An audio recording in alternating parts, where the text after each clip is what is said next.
Welcome back to Clinical Hematology Reviews. Today we'll be discussing sites and developmental timeline of hematopoiesis. This topic will help us understand exactly where and how blood cells develop throughout human life cycle transitions, which gives us critical diagnostic clues when evaluating peripheral blood smears and bone marrow biopsies in the laboratory. Absolutely. Hematopoiesis is a dynamic process of blood cell production and maturation that migrates across very distinct anatomical microenvironments, from embryonic life all the way through adulthood. When we talk about specific cell lines, we break this down into erythropoiesis for red blood cells, leukopoiesis for white blood cells, and thrombopoiesis for platelets. The site of cell origin shifts systematically across four major developmental phases, starting with primitive production in the yolk sac and ending with medullary production in the postnatal bone marrow. Let's trace that timeline step by step. The yolk sac phase begins around day 18 of gestation and continues through roughly 3 months. What makes this phase unique is that it represents primitive erythropoiesis. The early nucleated red blood cells and primitive macrophages generated in the yolk sac do not actually arise from definitive hematopoietic stem cells. It is only toward the end of this period, within the aorta gonads mesonephros region, commonly referred to as the AGM system, that true definitive hematopoiesis begins with the generation of genuine hematopoietic stem cells. Right, and as the embryo transitions into the hepatic phase between 3 and 6 months of gestation, the liver takes over as the primary site of hematopoiesis. While the liver produces predominantly erythrocytes during this gestational window, we also see the initial emergence of myeloid and lymphoid lineages. Secondary active tissues during this hepatic phase include the spleen, kidneys, thymus, and lymph nodes. Then, around the 6th month of gestation, the medullary phase takes over as the bone marrow cavity becomes the primary anatomical location for blood cell production, continuing right up to birth and throughout adult life. During late fetal development, the thymus acts as a crucial site for fetal T-cell maturation, producing T-cells that are actually genetically distinct from adult T-cells.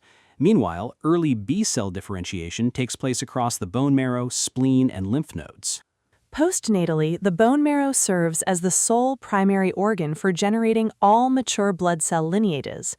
Secondary lymphoid tissues, namely the thymus, spleen, and lymph nodes, handle later-stage lymphoid maturation and antigen-driven activation. It is also fascinating how adult bone marrow distribution shifts. In adults, active red marrow becomes restricted to the axial skeleton, such as the pelvis, vertebrae, sternum, and ribs, while distal long bones like the femur undergo fatty conversion. This physiological shift is precisely why the posterior iliac crest of the pelvis is selected as the primary anatomical site for diagnostic bone marrow aspirates and core biopsies. Now let's explore the structural architecture of the bone marrow itself. The marrow is contained within the structural cavities framed by the trabeculae of spongy bone. Functionally and anatomically, it is divided into 2 major functional compartments, the vascular compartment and the endosteal compartment. Exactly. The vascular compartment consists of a rich network of nutrient arteries, veins, and specialized vascular sinuses. This compartment houses both stromal cells and hematopoietic stem cells. It serves as the primary gateway for nutrient delivery, humoral factor signaling, and the eventual egress of mature blood cells into systemic circulation. Conversely, the endosteal compartment lines the inner bone surfaces. It contains pluripotential stem cells, along with specialized bone remodeling cells that continually maintain the structural integrity of the marrow architecture. Supporting these developing hematopoietic cells within the vascular compartment is a complex 3-dimensional meshwork created by stromal cells. These stromal cells do not just provide physical scaffolding, they actively secrete essential cytokines required to self-renew and maintain the hematopoietic stem cell pool.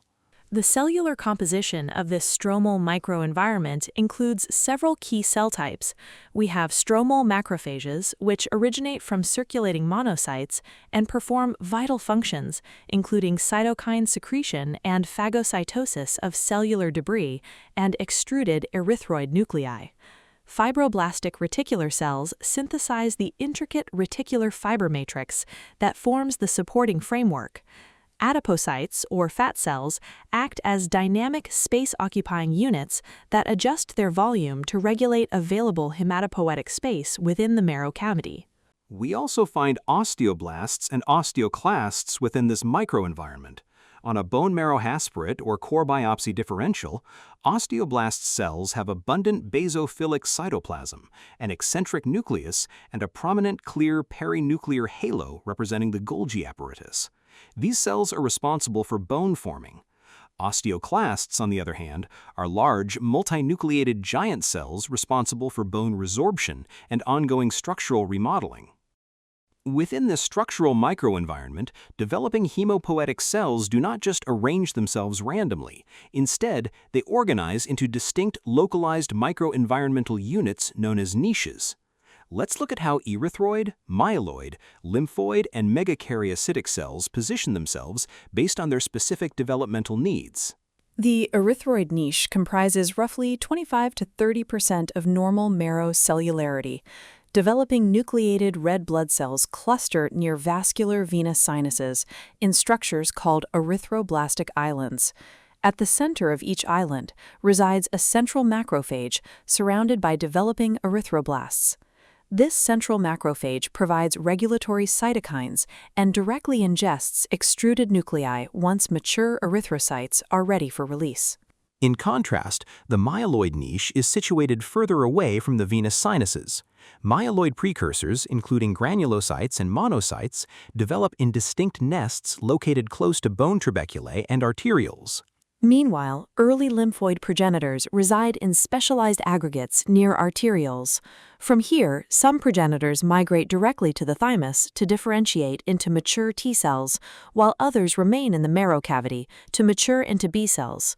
Once mature B cells encounter antigens in peripheral lymphoid tissue, activated plasma cells return to the bone marrow microenvironment to continuously secrete protective antibodies.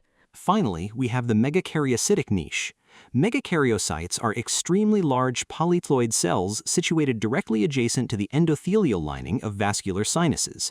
Instead of entering the bloodstream whole, megakaryocytes extend cytoplasmic projections called proplatelets through the endothelial barrier directly into the lumen of the sinus, where blood flow fragments these pseudopods into functional circulating platelets. That mechanism brings up an essential physiological concept, cell egress, or how fully matured blood cells pass from the bone marrow parenchyma into the vascular sinuses. This movement is tightly controlled rather than passive. Precisely. Soluble signaling factors regulate cell egress, ensuring that immature blast forms remain anchored in their niches while mature cells are systematically released. Key regulatory factors include granulocyte colony stimulating factor, granulocyte monocyte colony stimulating factor, and specific chemokine gradients that direct mature leukocytes, erythrocytes, and platelets across the sinus endothelium. Beyond the cellular microenvironment, evaluating overall bone marrow cellularity is a fundamental aspect of diagnostic hematopathology. Cellularity describes the relative proportion of nucleated hemopoietic precursor cells compared to storage adipocytes. In healthy individuals, normal marrow cellularity varies inversely with age.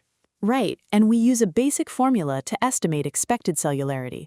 The percentage of fat space, or adipocytes, is roughly equal to the patient's age plus or minus 10%.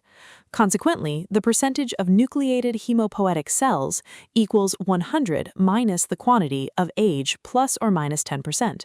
For instance, a healthy 10-year-old child should exhibit high cellularity, with roughly 80 to 100% nucleated cells and only 10 to 20% fat space being entirely normal. Conversely, a healthy 90-year-old individual might display a cellularity of 0 to 20% nucleated cells, with 80 to 100% fat space being entirely normal. Pathological alterations in cellularity fall into two major categories: hyperplasia and hypoplasia. Hyperplasia represents an abnormal or compensatory excess of nucleated blood cell precursors relative to the patient's age. We routinely see hyperplastic bone marrow in conditions driven by intense physiologic demand, such as acute blood loss or chronic hemolytic anemia, as well as in malignant states like acute or chronic leukemias. On the flip side, hypoplasia is a marked reduction in hematopoietic precursors accompanied by a corresponding increase in fat content. Bone marrow hypoplasia can result from cytotoxic drug administration, chemical exposure, environmental toxins, or inherited aplastic states where stem cell reserves are severely depleted. This brings up the key distinction between medullary and extramedullary hematopoiesis. Medullary hematopoiesis refers to normal blood cell production occurring within the central cavity of the bone marrow. Extramedullary hematopoiesis occurs when blood cell production expands outside the bone marrow cavity, primarily taking place in the liver and spleen. This represents a critical compensatory mechanism activated when the bone marrow becomes fibrotic, damaged, or physically incapable of meeting the body's physiological requirements. Next, let's focus on the secondary and specialized lymphopoietic organs, starting with the thymus. The thymus is a primary lymphopoietic organ that is fully developed at birth, but undergoes progressive tissue atrophy and fat replacement, known as involution, following puberty. Despite postpubertal involution, its primary physiological role is critical. It serves as the dedicated site for T lymphocyte progenitor selection and maturation. The thymus educates progenitor cells through positive and negative selection, ensuring that only self-tolerant, immunocompetent T lymphocytes are released into peripheral secondary lymphoid tissues, like the spleen and lymph nodes. Speaking of secondary lymphoid organs, the spleen plays a pivotal role as both an immunological organ and a complex physiological filter for systemic blood volume. Blood circulating through the spleen travels via two distinct transit routes, the fast transit pathway and the slow transit pathway. The slow pathway passes through the reticuloendothelial system, where blood percolates through splenic cords lined with specialized macrophages. This slow pathway carries out three vital functions. First is filtration, which involves culling, the complete phagocytic destruction and removal of old or damaged red blood cells, and pitting, which is the selective excision of inclusions or antibody complexes from erythrocytes without destroying the cell itself. Second, the spleen acts as a dynamic reservoir, storing approximately 1/3 of the body's total platelet mass. Third, it plays an active role in immune defense by facilitating antigen presentation and initiating primary immune responses. When splenic function becomes altered, distinct clinical pathologies emerge. Splenomegaly refers to physical enlargement of the spleen. Hypersplenism occurs when normal splenic functions become pathologically exaggerated, leading to excessive sequestration and destruction of circulating blood elements, resulting in cytopenias such as anemia, leukopenia, and thrombocytopenia. If a patient undergoes a surgical splenectomy, the liver assumes the primary filtering and culling functions for circulating red blood cells. However, in conditions like sickle cell anemia, recurrent microvascular occlusion leads to autosplenectomy. In these patients, sickled red blood cells lodge in the splenic microcirculation, creating a severe acidic, hypoxic, and hypoglycemic tissue environment. Over time, repeated infarction leads to tissue necrosis, progressive fibrosis, and functional hyposplenism. Finally, let's examine the lymph nodes. These are small, encapsulated secondary lymphoid structures distributed strategically along lymphatic channels throughout the body. Lymph nodes filter interstitial lymph fluid, trapping foreign particulate matter and infectious pathogens before lymph re-enters the venous circulation. They provide a specialized microenvironment where antigen-presenting cells interact with resident T and B lymphocytes to launch targeted immune responses across peripheral tissues. When lymph nodes become visibly or palpably enlarged, the condition is termed lymphadenopathy. Lymphadenopathy can stem from acute or chronic localized inflammation, sustained systemic immune activation during viral infections, or malignant transformation such as primary lymphoma or metastatic solid tumors. Understanding these anatomical sites and physiological mechanisms provides a foundational framework for analyzing peripheral blood and tissue pathology in the clinical laboratory.